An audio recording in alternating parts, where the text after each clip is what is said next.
What is up, everybody, and welcome back to another One Piece Burning Blade video. And I am really happy to announce this is a team analysis video. Yes, it has been a super long time since I did a team analysis video. In case you guys didn't know what team analysis video is, by the way, my name is Silvokiji, I forgot to do that.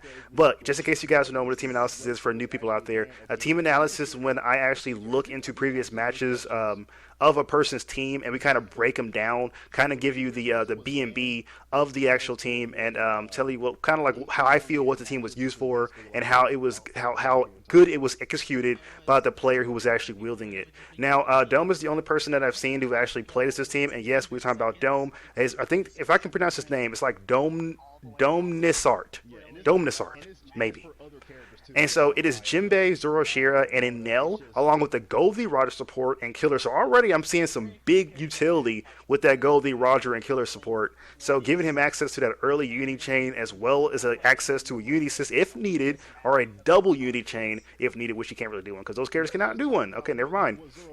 So I'm doing these team analysis videos because the tournament's November 21st, so we're going to be seeing plenty of them. On my list is Kuzki, as well as Shaheem. We're going to be doing those guys next, so they're not going to be too far behind this one.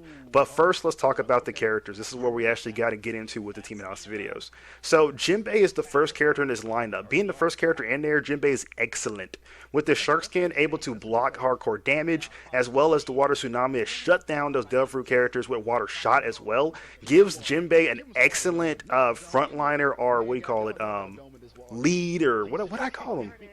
I can't remember what I called my own, own placements, but whatever. Well, I'll say lead. It gives him a good choice of moves he can actually utilize, especially when fighting against Delphi characters, because they even have to be careful around Jinbei. You get hit with water shot, you lose Delphi ability, you can't do combos, and sometimes your opponent is actually forced to switch out. And this is like the perfect chance Dome needs, because water tsunami is an excellent anti-switch out tool, as well as tagging in the nail with that little poke he has with his jump attack is also really nice, and just kind of go range combat right off the bat. Now, in terms of going against Conqueror's hockey character, it's no difference to him, because water tsunami doesn't really work that way.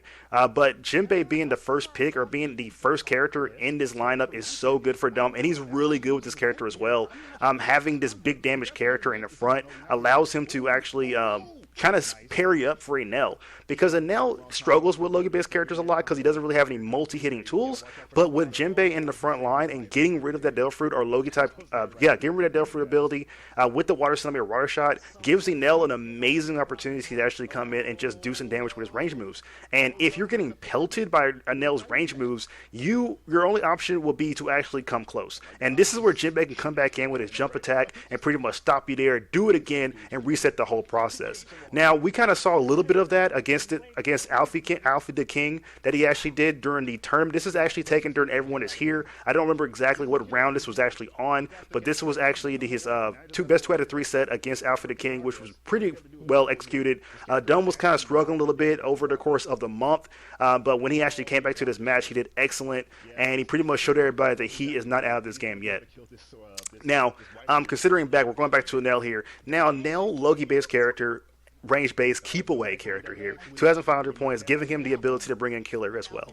Now, having accessible moves, like range moves, gives him so much utility with Enel, because what it actually does is that he kind of separates himself. Now, Jinbei is good at knocking your opponent away, or perhaps drain that ability, but Enel also works keeping him away as well, or keeping him, like, he didn't keep away. So you have to actually not really do anything in order to get your ability up, and while you're getting pelted and taking block damage from Enel's range moves, it's going to take a long period of time. And then also, I've mentioned before that you're going to have to think twice before you actually switch into another character. Let me go ahead and just rotate to the next round. Let me go ahead and skip it here so we can actually hurry up and go, so we can kind of see some more gameplay of these two teams.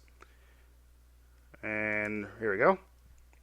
I skipped a little bit too far, but here. So you can see a little example. He drained his ability with Jinbei, and he was able to deal so much damage to this character with Jinbei, as well as with the Unity chain. And so just like that here, Kenny was actually put in a very difficult position, and it allowed Dome to take control. Once you have that one character down on Delphi Fruit, it's like your opponent's first reaction is like, man, I gotta switch out, because he can't do nothing. In a 3v3, that's kind of like the main thing you're going to be thinking about, but it's just difficult.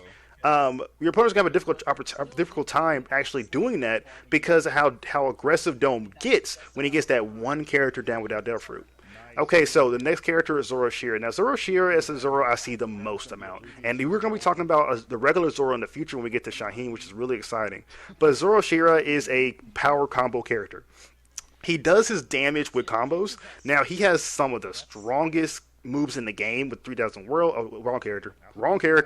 My bad. He has the strongest combo games as a power character, but he doesn't really have any big single hitting moves that are super powerful. But what Zoroark excels in is being completely rushed down, which means if Nell is too close to the target or if Jinbei isn't accessible, then Zoroark can come in, do some damage, take out that Loki. He's the only character on the team with Hockey to actually back the opponent up, and that's the good thing. When you're constructing your team, most players kind of focus on having at least one character that can either one get Hockey or two take away Delfruit. It looks like Dome is going for both, getting one character that can take away Delfruit as well as one character that has Hockey. And this makes him so hard to go up against because he has all these difficult choices. Like I said, Jinbei, you got the remove Delfruit character, you have a Nell, keep away, and then if that doesn't work, you have the character that can actually pelt down your opponent with this super armored Purgatory Onigiri that can activate a unit chain on counter hit. So your opponent is left guessing every single time they fight against you. And that's the good part about this team. They're always guessing,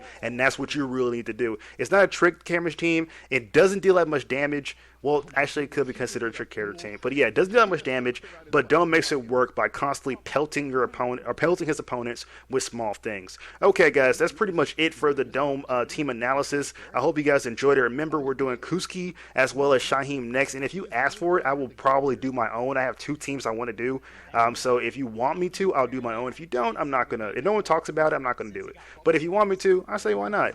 Okay, without further ado, see you guys later, and enjoy playing One Piece Burning Blood. But first, I will let you watch the end of this match because I know you want to see the end of it if you have not already watched it before. This amazing stare down between a Nell and Doflamingo. This is really cool here because you can see how Dome utilizes his character, but he got hit in the back with overheat. You hear me screaming in the background as I'm commentating because I'm really nervous. Goes in his awakening mode here, and that's also really scary because that's an infinite awakening. So if he fucks up, sorry, if he messes up, he's gonna get hit with his ultimate. See what's gonna do here. See, try to go for the ultimate, but it's like a 1 second delay that Doflamingo actually has. Really cool opportunity. I'm still over in the background. Do the step forward, hit him with the guard break, knocking him out, and giving that point to Dome. But okay, see you guys later, and enjoy playing One Piece Burning Blood once again.